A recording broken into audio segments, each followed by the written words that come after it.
إن هذا القرآن يهدي للتي هي أقوم. ان الحمد للہ والصلاة والسلام علی رسول اللہ. اعوذ باللہ من الشیطان الرجیم. بسم اللہ الرحمن الرحیم. پارہ نمبر 21. اتلو ما اوحی. خلاصہ و تفہیم. گزشتہ آیات میں ایمان کی آزمائش کا ذکر ہو چکا. کفر و شرک کی کمزوری کو بیان کیا گیا. اب ان آیات میں کتاب الہی کی صداقت اور رسالت کا بیان ہے. نبی صلی اللہ علیہ وسلم کو دعوت کا بنیادی ٹول جو دیا گیا تھا وہ قرآن مجید تھا. حکم ہو رہا ہے کہ اس کے ذریعے ہمارے احکامات لوگوں تک پہنچائیے. یہ معجزے یا عذاب کا مطالبہ کر رہے ہیں. انہیں قرآن کے ذریعے ہماری نشانیوں اور دلائل کی طرف توجہ دلائیے. اپنے ساتھیوں کے لیے نماز کا اہتمام کیجیے. نماز جس طرح عام زندگی میں ایک مومن کو برائی سے روکتی ہے، اسی طرح وہ داعی کو غیر داعیانہ روش سے بچاتی ہے. اللہ کا داعی وہی بن سکتا ہے جس کے سینے میں اللہ کی یاد سمائی ہوئی ہو، جو اپنے پورے وجود کے ساتھ اللہ کے آگے جھکنے والا بن گیا ہو. نماز ہی سب سے بڑا ذکر ہے جو مشکل وقت میں جماعت کے اندر عزم، حوصلہ اور استقامت پیدا کرتا ہے. اللہ کا ذکر ہی دلوں کو اطمینان بخشتا ہے، قوت بخشتا ہے. دل مضبوط ہے تو انسان سے زیادہ طاقتور کوئی دوسری چیز نہیں. اے نبی صلی اللہ علیہ وسلم، جب اہل کتاب سے بحث و استدلال کی نوبت آئے تو مشترک اقدار سے بات شروع کیجیے تاکہ ان کی انانیت کو ٹھیس نہ پہنچے، اور پھر اپنی بات ان تک آسان انداز میں پہنچا دیجیے. ان سے کہیے کہ ہمارا تمہارا رب ایک ہی ہے، آؤ اسی ایک رب کی بندگی کریں. لیکن جو شریر، کج بحثی اور مناظرہ باز ہیں ان سے دوری بہتر ہے. اے نبی صلی اللہ علیہ وسلم، آپ کی رسالت کے لیے یہی کافی دلیل ہے کہ آپ لکھنے پڑھنے کے فن سے نا آشنا ہیں. پھر پچھلی تمام آسمانی کتب کا علم آپ کے پاس کیسے آ گیا؟ اور جو کوئی کسر رہ گئی تھی وہ آپ نے کیسے پوری کر دی؟ یہ آپ سے معجزات اور نشانیاں طلب کرتے ہیں. ان سے کہو معجزات اور نشانیوں کا تعلق اللہ سے ہے. نبی کی دعوت کا انحصار دلائل پر ہوتا ہے. اللہ عز و جل اپنے مصالح کے تحت کبھی معجزہ عطا کرتا ہے، کبھی نہیں کرتا. آپ کی نبوت اور رسالت کے لیے یہ قرآن ایک بہت بڑی نشانی ہے. ان سے کہیے کہ میرے اور تمہارے درمیان فیصلے کے لیے اللہ بہت کافی ہے. باقی رہا ان پر عذاب مسلط کرنے کا فیصلہ، تو اس کی تاخیر ان کے کسی پاس و لحاظ کا نتیجہ نہیں ہے، بلکہ اللہ عز و جل کے قانون احتساب کے تحت مقرر ہے. یہ جان لیں کہ جہنم انہیں ہر طرف سے گھیر چکی ہے. اے میرے بندو، اگر یہ کفار تمہاری زندگی اجیرن کر دیں تو جان لو میری زمین بہت وسیع ہے. میرے سوا کسی اور کی بندگی کی ذلت گوارا نہ کرنا. اگر میری خاطر گھروں کو چھوڑو گے تو تمہاری ذمہ داری مجھ پر ہے، اور میرے پاس تمہیں دینے کے لیے کسی چیز کی کمی نہیں. اس دنیا میں تو تمہیں چند روز ہی رہنا ہے، پھر پلٹ کر آنا تو میرے ہی پاس ہے. پھر ہم ہر ایک کو اس کے اعمال کی بہترین جزا عطا کریں گے. دنیاوی رزق کی پرواہ نہ کرو، تمہارا رزق تو آسمانوں میں ہے. ہم اپنی حکمت کے تحت جسے چاہتے ہیں کشادہ رزق عطا کرتے ہیں، اور جس کا چاہتے ہیں تنگ کر دیتے ہیں. کائنات سب کی سب ہماری ہی تخلیق کرتا ہے، اور یہ مشرکین بھی اس کا اقرار کرتے ہیں. دیکھو، یہ دنیا ایک آزمائش ہے، تم کہیں اس کی رونقوں میں گم نہ ہو جانا. یاد رکھو جو اس میں گم ہو گیا وہ آخرت کی حقیقت کو نہیں پا سکتا. ان مشرکوں کی مثال تو کشتی میں سوار ان مسافروں کی سی ہے کہ جب تک سفر سازگار ہو یہ سمجھتے ہیں کہ ہوا اور بادل سب انہی کے اختیار میں ہے، جب طوفان میں پھنس جاتے ہیں تو پھر انہیں اللہ یاد آتا ہے، اور پھر جب وہ انہیں گرداب سے نکال لے جاتا ہے تو یہ ناشکرے پھر سے شرک پر اتر آتے ہیں۔ اچھا کر لیں کچھ دیر مزے، پھر یہ جلد حقیقت کو پا لیں گے۔ جس عزت والے حرم کے گرد یہ آباد ہے اس پر ہمارا خاص فضل ہے، اس کے تقدس کے طفیل یہ سارا سال امن و سکون سے رہتے ہیں، ان کی تجارتیں محفوظ رہتی ہیں، لیکن یہ اپنے رب کے ناشکرے ہی رہتے ہیں۔ اس ناشکری کے ماحول میں شکر گزاری اور حق پرستی ایک مشکل کام ہے۔ ایسے لوگوں کے لیے انسانوں کے دروازے تو بند ہو جاتے ہیں مگر ہماری رحمتوں کے دروازے ان پر کھل جاتے ہیں۔ ہم انہیں اپنی معرفت اور بصیرت کی نعمتوں سے سرفراز کرتے ہیں۔ سورہ روم، بسم اللہ الرحمن الرحیم۔ رومی اپنے عقیدے کے اعتبار سے نصرانی تھے، اس لیے اہل کتاب ہونے کے ناطے مسلمانوں کی ہمدردیاں ان کے ساتھ تھیں۔ جب مجوسیوں نے شام اور فلسطین سے انہیں نکال پھینکا تو مشرکین مکہ کو اس فتح سے بڑی شے ملی، اور انہوں نے اس کی آڑ میں قرآن کی ان باتوں کا مذاق اڑانا شروع کر دیا کہ قرآن اللہ کے دین کے غلبے کی بات کرتا ہے، مسلمانوں کے غلبے کی بات کرتا ہے۔ اگر ایسا ہوتا تو رومیوں کو شکست نہ ہوتی۔ اس سورہ میں قرآن نے مشرکین کی انہی باتوں کا رد کیا ہے اور آنے والی حقیقتوں کو آشکارا کیا ہے۔ یہ اللہ کی سنت ہے، اللہ عز و جل قوموں سے ان کے کردار کے مطابق معاملہ فرماتا ہے۔ یہ واقعہ بعثت کے 6 یا 7ویں سال پیش آیا۔ عرب کی سرزمین سے بالکل متصل شام و فلسطین پر رومیوں کی حکومت تھی جو سخت اندرونی خلفشار کا شکار تھے۔ ایرانیوں نے اس صورتحال سے فائدہ اٹھایا اور انہیں شام و فلسطین سے بے دخل کر دیا۔ مشرکین مکہ کے رویہ پر قرآن نے پیشن گوئی کی کہ رومی مغلوبیت عارضی ہے اور چند سالوں میں وہ پھر ایرانیوں پر غالب ہو جائیں گے۔ اس واقعہ کے تقریباً 9 سال بعد ہرقل نے ایرانیوں کو نہ صرف سخت شکست دی بلکہ ان کے اور بھی بہت سے علاقوں کو فتح کر لیا۔ بس جان لو جو کچھ ہوتا ہے اللہ کے حکم سے ہوتا ہے، اس کا ہر فیصلہ حق اور عدل پر مبنی ہوتا ہے۔ جب رومیوں میں بہت زیادہ خرابیاں پیدا ہو گئیں تو ان پر اللہ کی سزا کا کوڑا برسا۔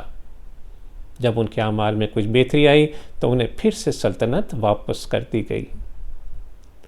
گو کہ رومی صحیح نصرانی نہیں تھے، تاہم مجوسیوں کے مقابلے میں مسلمانوں کو ان سے ہمدردی چند مشترکات کی بنا پر تھی۔ اسلام میں دوسری قوموں سے معاملات اس اصول پر رکھے گئے ہیں کہ جو قوم ہمارے نظریات و عقائد اور فلسفہ دین سے قریب ہوگی ہماری ہمدردیاں ترجیحاً اسی کے ساتھ ہوں گی۔ افسوس لوگ دنیا کو ظاہری نظر سے دیکھتے ہیں اور آخرت سے بے خبر ہیں۔ کیا تم نے کبھی اپنی ذات پر غور نہیں کیا؟ کیا تمہیں محض کھانے پینے اور عیش و آرام کے لیے پیدا کیا گیا؟ تم سمجھتے ہو کہ اللہ نے آسمان اور زمین یوں ہی بے مقصد ہی بنا ڈالے؟ کیا تمہیں ہمارے پاس کبھی پلٹنا ہی نہیں؟ ذرا غور کرو، تم سے پہلے والے تم سے زیادہ طاقت و سطوت کے مالک تھے، ان کا انجام کیا ہوا؟ انہوں نے پیغمبروں کو جھٹلایا، ہمارے دین کی تکذیب کی، ایک سخت عذاب نے انہیں گھیر لیا۔ بس تم دنیا کو اندھیر نگری نہ سمجھو، محاسبہ فرد کا بھی ہوگا اور محاسبہ قوم کا بھی۔ ہم ہی نے تمہیں پہلی مرتبہ تخلیق کیا اور تم سب گھیر کر ہماری ہی جناب میں پیش کیے جاؤ گے۔ اس دن تمہاری تھکن دیکھنے والی ہوگی۔ آج کوئی بھی تو تمہارے ساتھ نہیں. دنیا میں تمہارے حمایتی آج تمہارے مخالف کیوں بن گئے؟ اس دن ہم تمہیں چھانٹ کر نیک اور بد میں تقسیم کر دیں گے. نیکوکار شاداں و فرحاں ہوں گے اور بدکار عذاب پر پیش کر دیے جائیں گے. پس تم صبح اور شام کا کچھ وقت اپنے رب کی یاد کے لیے مختص کر لو. آسمانوں اور زمین پر ہر وقت اس کی حمد جاری ہے. غور کرو تو تمہیں ہر چیز میں اپنے رب کا جلوہ چھلکتا ہوا نظر آئے گا. ذرا اپنی تخلیق پر نظر ڈالو، کس طرح سوکھی مٹی سے جیتا جاگتا انسان کھڑا کر دیا اور پھر ان سے پورا جہان آباد کر دیا. اس خلاق العظیم نے کائنات پہ ہر چیز جوڑا جوڑا پیدا کی، اور ہر چیز اپنے مقصد وجود کی تکمیل اپنے جوڑے کے ساتھ مل کر کرتی ہے.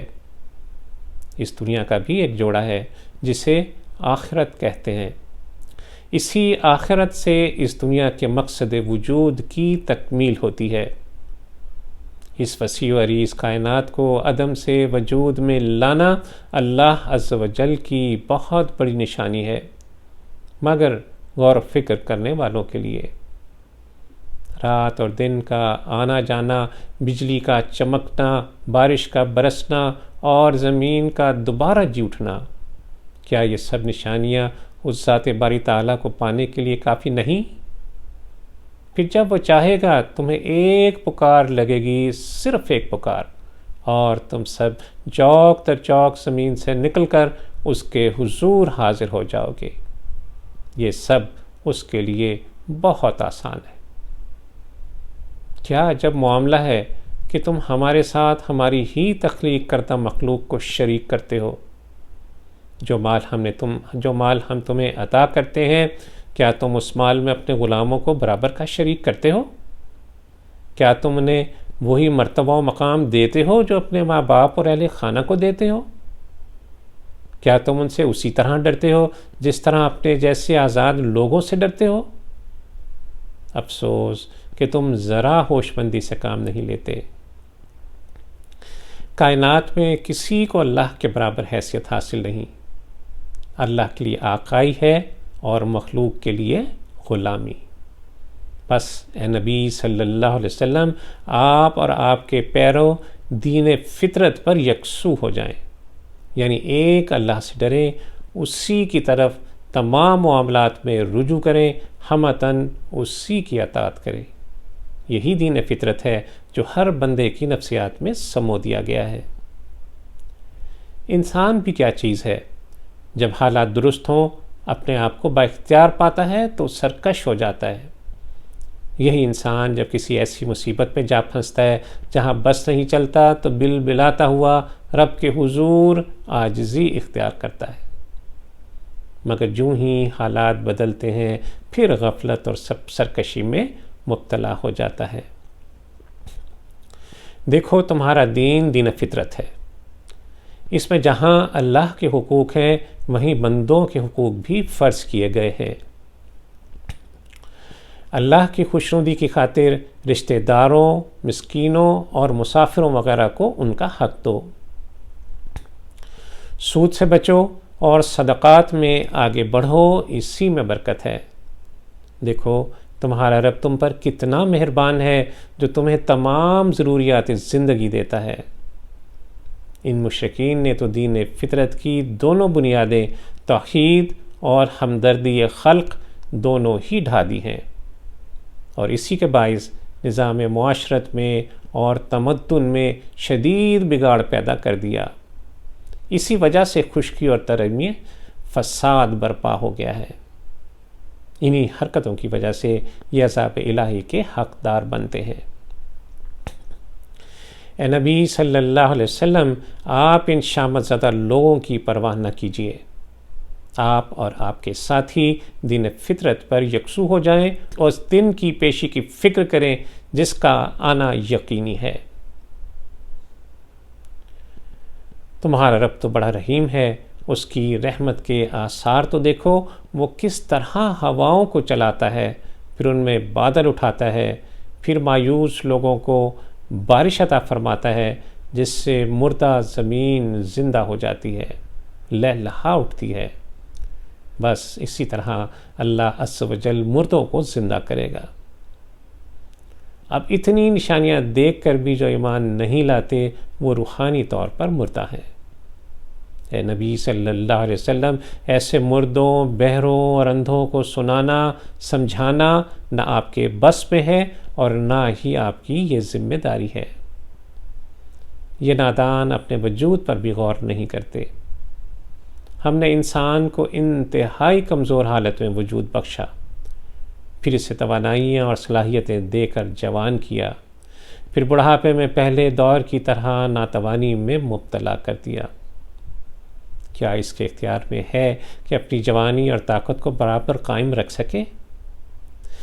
انہیں دنیا کی زندگی بڑی طویل لگتی ہے، مگر قیامت کو یہی کہیں گے تو ہم تو دنیا میں ایک تو گھڑی ہی رہے، تب انہیں دنیا کی بے ثباتی کا احساس ہوگا۔ اس دن کوئی معذرت قبول نہیں کی جائے گی، ان کی نامعقولیت کی بنا پر ان کے دلوں پر مہر لگا دی جائے گی۔ پس نبی صلی اللہ علیہ وسلم، آپ اپنے موقف پر مضبوط رہیے، یہ خود رسوا اور بے وزن ہوں گے۔ سورہ لقمان، بسم اللہ الرحمن الرحیم۔ لوگو، اس کتاب حکیم سے ہدایت و رحمت چاہتے ہو تو نماز قائم کرو، زکوٰۃ ادا کرو اور آخرت کو ہر وقت نظروں کے سامنے رکھو۔ اس کتاب حکیم کے مقابلے میں کچھ لوگ خرافات، فضولیات اور گمراہی پھیلانے میں مصروف عمل ہیں تاکہ دعوت حق کو بے سروپا باتوں میں اڑا دیں۔ دعوت حق سن کر گھمنڈ سے منہ پھیرنے والوں کے لیے انتہائی ذلت آمیز عذاب تیار ہے، اور جو دعوت حق کو قبول کریں ان کے لیے نعمتوں بھری جنتیں ہیں۔ کیا ان بے ستون آسمانوں کو دیکھ کر عقل دنگ نہیں رہ جاتی؟ کیا زمین کو ادھر ادھر لڑکنے سے روکنے کے لیے جا بجا پہاڑوں کے لنگر تمہیں حیران نہیں کر دیتے؟ پھر زمین پر طرح طرح کے جاندار کیا تمہیں کچھ سوچنے پر مجبور نہیں کرتے؟ یہ سب تو میرے رب کی تخلیق ہے، اب ذرا تم دکھاؤ کہ دوسروں نے کیا پیدا کیا۔ ہائے افسوس، لوگ کس قدر گمراہی میں پڑے ہیں۔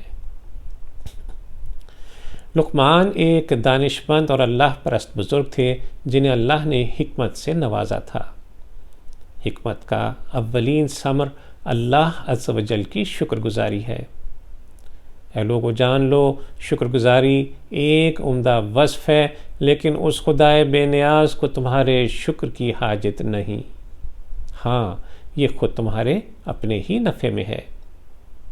اس سورہ میں لقمان حکیم کی زبانی توحید، آخرت اور چند اخلاقی تعلیمات دی گئی ہیں۔ باپ سے بڑھ کر کوئی دوسرا اپنی اولاد کے لیے ناصح اور مشفق نہیں ہو سکتا۔ لقمان اپنے بیٹے کو نصیحت کر رہے ہیں کہ اللہ کے ساتھ کسی دوسرے کو خدائی میں شریک نہ کرنا، ایسا کرنا ظلم عظیم ہے۔ حقوق العباد میں سب سے پہلا حق ماں باپ کی تعظیم اور راحت رسانی کا ہے۔ قرآن مجید میں کئی مقامات پر اللہ عز و جل کی وحدانیت سے متصل حکم ماں باپ کی خدمت گزاری کا ہے، لیکن شرک کے حوالے سے ماں باپ کی اطاعت نہ کرنے کا حکم ہے۔ یاد رکھنا، اللہ عز و جل بڑا باریک بین اور باخبر ہے، رائی کے دانے کے برابر عمل بھی اس کی نظر سے اوجھل نہیں ہوتا۔ نماز قائم کرو کہ یہ اللہ کے شکر کا سب سے بڑا مظہر ہے۔ لوگوں کو نیکی کی طرف بلاؤ اور برائی کے کاموں سے روکو۔ اس عمل میں جو مشکلات آئیں ان پر صبر کرو۔ دیکھو، غرور اور تکبر سے بچو کہ یہ شکر کی ضد ہے۔ نعمت اللہ کا انعام بھی ہے اور امتحان بھی۔ اس پر مغرور ہو کر اپنے آپ کو اللہ کے غضب کا مستحق نہ بنا لینا۔ تمہاری چال میں اکڑ کے بجائے تواضع ہونا چاہیے۔ اپنی آواز میں تمکنت اور غرور کے بجائے نرمی اور شائستگی اختیار کرو۔ دیکھو، تمہارا رب تم پر کتنا مہربان ہے، اس نے زمین و آسمان کی سب چیزیں تمہاری خدمت میں لگا رکھی ہیں، اس کی نعمتیں تمہیں ہر طرف سے گھیرے ہوئے ہیں، اس کے باوجود لوگ اس کے کم ہی شکر گزار ہیں۔ اور کچھ تو ایسے ہیں کہ کج بحثی سے لوگوں کی توجہ اللہ کی طرف سے پھیر دینا چاہتے ہیں، وہ عقل اور دلیل کے بجائے باپ دادا کے جاہلانہ اوہام اور رسوم و رواج کو ترجیح دیتے ہیں۔ اس کے برعکس ایک وہ شخص ہے جو یکسو ہو کر اپنے تمام معاملات کا رخ اللہ کی طرف پھیر دیتا ہے، جو اپنے رب کی طرف اخلاص اور حسن عمل کے ساتھ متوجہ ہو گیا، اس نے تو وہ مضبوط سہارا تھام لیا جو کبھی اسے چھوڑنے والا نہیں۔ لوگ یہ کیوں بھول جاتے ہیں کہ معاملات تو سب کے سب بالآخر اللہ ہی کے حضور پیش ہونے ہیں۔ اے نبی صلی اللہ علیہ وسلم، آپ ان کی مخالفت پر دل گرفتہ نہ ہوں، کرنے دیں انہیں کچھ دن مزید عیاشیاں، پھر یہ انتہائی بے بسی کے عالم میں ایک سخت عذاب کی طرف کھینچ کر لائے جائیں گے۔ یہ ایک اٹل حقیقت ہے کہ مشرکین نے رب الارباب ہمیشہ اللہ ہی کو تسلیم کیا، مگر اس کی خدائی میں بہت سوں کو دخیل کر دیا۔ یہ کائنات اتنی وسیع و عریض ہے کہ کوئی بھی ہوش مند یہ دعویٰ نہیں کر سکتا کہ اسے اللہ عز و جل کے علاوہ کوئی اور بنا سکتا ہے۔ اس رب جلیل کی عظمت اس سے کہیں زیادہ ہے کہ اسے لفظوں میں بیان کیا جا سکے۔ اگر تمام دنیا کے درختوں کی قلمیں گھڑ لی جائیں اور تمام سمندر روشنائی بن جائیں اور مزید 7 سمندر روشنائی مہیا کریں، تب بھی اس کی شان اقدس تحریر کرنے سے عاجز ہیں۔ اس کے لیے تو تم سارے انسانوں کو پیدا کرنا اور پھر دوبارہ جلا اٹھانا ایسا معمولی کام ہے جیسے ایک شخص کو پیدا کرنا اور دوبارہ جلا اٹھانا۔ اس کے عجائب، اس کے کرشمے ضبط تحریر میں نہیں لائے جا سکتے۔ اس کی قدرت و حکمت کا کیا ہی بیان جو رات اور دن کو یکے بعد دیگرے گردش پر رکھتا ہے، سورج، چاند اور تمام اجرام فلکی کو ایسے زبردست نظام میں باندھ دیا ہے کہ ان کی گردش میں لحظہ بھر بھی دیر سویر نہیں ہوتی۔ تمہارا کوئی کام اس کی نظر سے اوجھل نہیں، بس اللہ ہی حق ہے، اس کی ذات عظیم ہے، برتر ہے۔ تمہارا کیا حال ہے کہ حالات سازگار ہوں تو زمین پر پاؤں نہیں دھرتے، اور جب پکڑ میں آؤ تو پھر بلبلا اٹھتے ہو اور پھر اسی کارساز کو پکارتے ہو۔ پھر جب وہ تمہیں اس آزمائش سے نکال لے جاتا ہے تو سب کچھ بھول کر پھر شرک کرنے لگ جاتے ہو، سوائے چند ایک کے۔ ارے اپنے رب کے غضب اور اس دن سے ڈرو جب کوئی کسی کے کام نہیں آئے گا۔ جان لو کہ دنیا ایک فریب نظر ہے، اور ہوشیار وہ دھوکے باز شیطان کہیں تمہاری آخرت برباد نہ کر ڈالے۔ مفاتیح الغیب اللہ ہی کے پاس ہے۔ نزول بارش، وقوع قیامت، حمل کا ٹھہرنا، آمدہ کل اور جائے موت کا علم صرف اللہ ہی جانتا ہے۔ سورہ السجدہ، بسم اللہ الرحمن الرحیم۔ حق کی مخالفت میں یہ کس قدر اندھے ہو گئے ہیں کہ دعوت الہی کو افتراء کہتے ہیں۔ یہ کلام کسی شخص کا نہیں بلکہ اللہ عز و جل کا نازل کرتا ہے تاکہ لوگوں کو متنبہ کیا جا سکے۔ وہ اللہ ہی ہے جس نے آسمانوں اور زمین اور جو کچھ ان کے درمیان ہے بڑی تدریج اور بڑے اہتمام سے تخلیق فرمایا۔ اس دنیا کو محض کھیل تماشا کے طور پر تخلیق نہیں کیا بلکہ اس کی باقاعدہ غرض و غایت ہے۔ پھر وہ اس دنیا سے علیحدہ ہو کر بیٹھ نہیں گیا بلکہ عرش پر جلوہ افروز ہوا اور یکا و تنہا اس سارے کائنات کے نظام کو چلا رہا ہے۔ سب اسی کے سامنے پیش ہوں گے، سب معاملات کا وہی فیصلہ فرمائے گا۔ اس کے سوا نہ کوئی حامی و مددگار ہوگا اور نہ ہی کوئی سفارش کرنے والا۔ کیا یہ سب جان کر بھی تم ہوش میں نہیں آؤ گے؟ اس کی ہر تخلیق، اس کی قدرت، اس کی حکمت، اس کی ربوبیت کا بہترین شاہکار ہے۔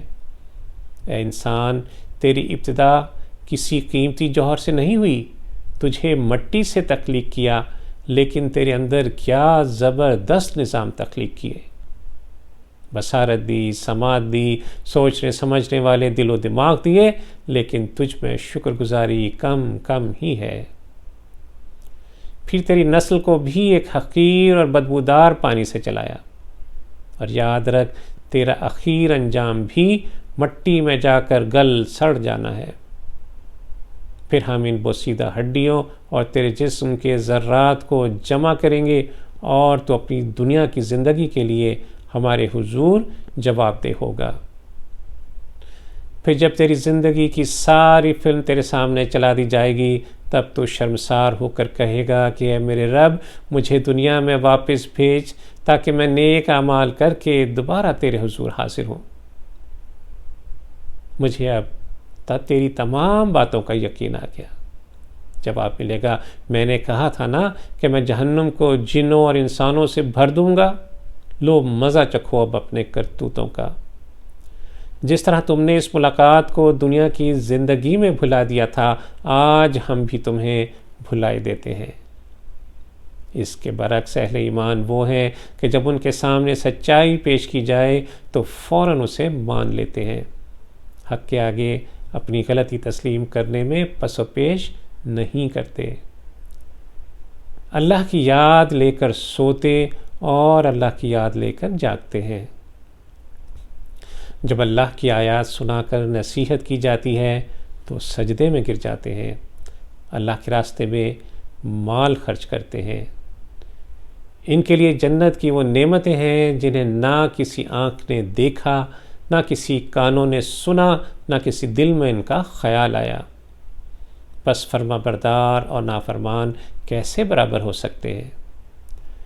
فرما برداروں کے لیے جنتیں اور نافرمانوں کے لیے دوزخ کے بچھونے تیار ہیں۔ لیکن اس عذاب اکبر سے پہلے ہمیں انہیں دنیا کی زندگی میں بھی چھوٹے چھوٹے عذابوں سے متنبع کرتے رہنا ہے تاکہ یہ اپنی غلط روش کی اصلاح کر لیں۔ لیکن جب یہ ہماری آیات سے روگردانی کریں گے تو پھر ہم لازماً ان سے انتقام لے کر رہیں گے۔ اے حبیب صلی اللہ علیہ وسلم، آپ کفار کی روگردانی سے دل شکنی محسوس نہ کیجیے، مصائب اور شدائد پر صبر سے کام لیں۔ جب موسیٰ کے ساتھیوں نے صبر درگزر سے کام لیا تو ہم نے ان میں ایسے پیشوا پیدا کیے جو شریعت کے مطابق حکمرانی کرتے تھے۔ یاد رکھو، دنیا کی امامت کے لیے صبر بہت ہی اہم وصف ہے۔ یہ عبرت نہیں پکڑتے کہ ہم کتنی قوموں کو رسولوں کی تکذیب کے جرم میں ہلاک کر چکے ہیں۔ آج یہ انہی کی بستیوں میں چلتے پھرتے ہیں۔ سورہ الاحزاب، بسم اللہ الرحمن الرحیم۔ اے نبی صلی اللہ علیہ وسلم، آپ کو صرف اپنے رب کی پرواہ ہونی چاہیے، اسی پر توکل کیجیے۔ ان کافروں اور منافقوں کو خاطر میں لائے بغیر بے دھڑک اپنے رب کا پیغام لوگوں تک پہنچائیے۔ اللہ نے کسی کے سینے میں دو دل نہیں بنائے، اسی طرح کسی کو دو مائیں یا دو باپ نہیں ہوتے۔ ماں وہی ہے جس نے اسے جنم دیا، اور باپ وہی ہے جس کے صلب سے وہ پیدا ہوا۔ کسی کے کہنے سے کوئی عورت کسی کی ماں نہیں بن جاتی، اسی طرح زبانی دعوے سے کوئی کسی کا بیٹا نہیں بن جاتا۔ بس دور جاہلیت کا زہار اور کسی کو منہ بولا بیٹا بنانے کی کوئی قانونی اور شرعی حیثیت نہیں۔ بات وہی حق ہے جو تمہارے رب نے کہہ دی۔ اور نبی صلی اللہ علیہ وسلم کی ازواج مطہرات امت کی مائیں ہیں، اور نبی صلی اللہ علیہ وسلم مومنوں کے لیے بمنزلہ باپ کے ہیں، اور رحم کے رشتے مومنین اور مہاجرین کی نسبت ایک دوسرے کے زیادہ حقدار ہیں۔ اے نبی صلی اللہ علیہ وسلم، آپ اپنے رب کا پیغام بلا کم و کاست لوگوں تک پہنچا دیجئے، جیسا کہ ہم نے تمام انبیاء سے عہد لیا تھا۔ ذرا خندق کا معرکہ یاد کرو، عرب کی تاریخ کے سب سے بڑے لشکر سے مقابلہ، منافقین کی آستین کے سانپوں کی حیثیت سے موجودگی، شدید سردی کا موسم، قحط کا زمانہ، رسد کی شدید کمی اور یہودی قبیلہ بنو قریظہ کی طرف سے بدعہدی کا خدشہ۔ خوف و دہشت سے آنکھیں جامد ہو کر رہ گئیں، کلیجے منہ کو آ گئے، ایمان والے خوب آزمائے گئے۔ ان حالات میں ہم نے سخت آندھی اور نظر نہ آنے والے لشکروں سے تمہاری مدد کی۔ منافقوں نے رسول کے وعدوں کو فریب ٹھہرایا، آپس میں کہنے لگے کہ اپنی جانیں بچانے کی فکر کرو، گھر غیر محفوظ ہیں، شہر کی طرف پلٹ چلو۔ اللہ نے ان منافقوں کو تم سے چھانٹ دیا۔ یہ موت سے بھاگ رہے تھے، موت سے بھلا کوئی کیسے بھاگ سکتا ہے؟ یہ خود محاذ جنگ سے کتراتے ہیں، بلکہ دوسروں کو بھی اس سے روکتے ہیں۔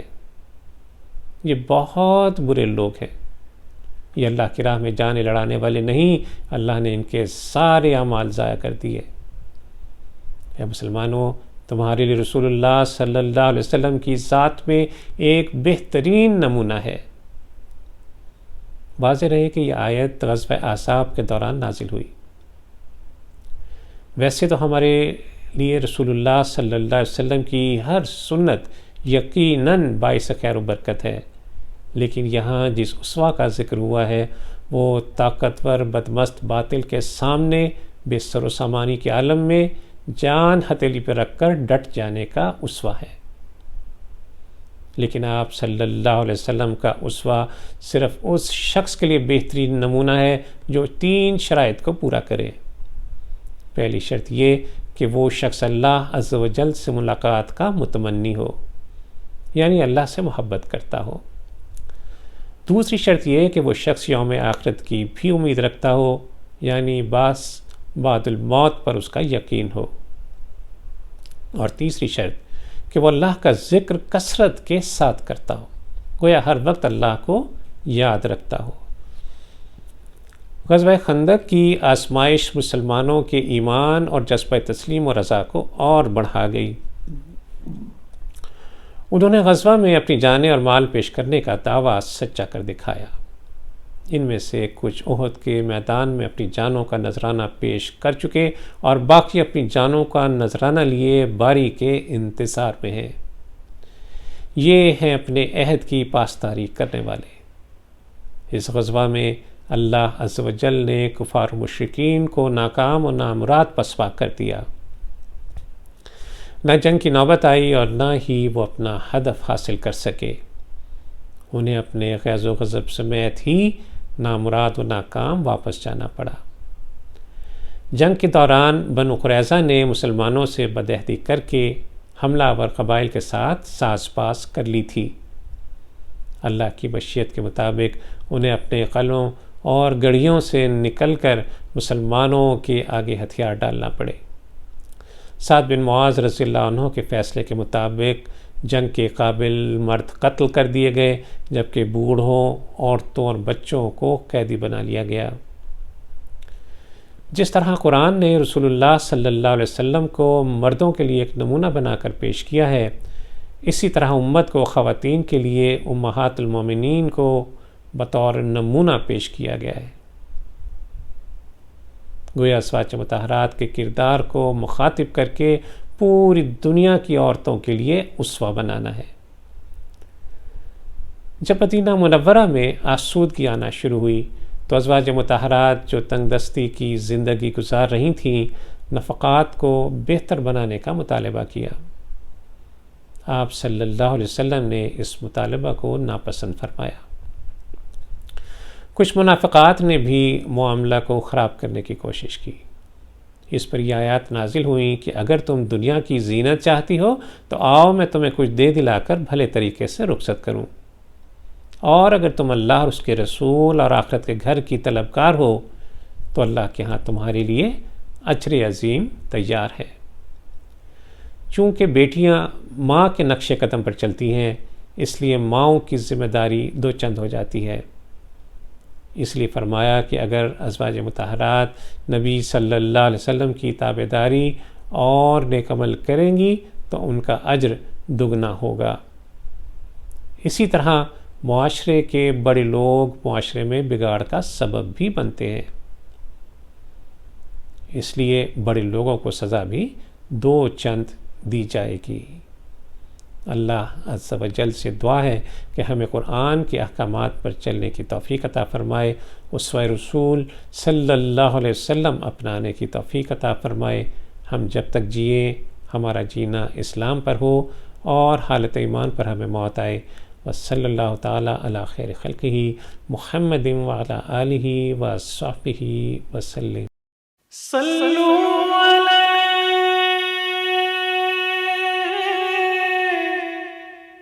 وآلہ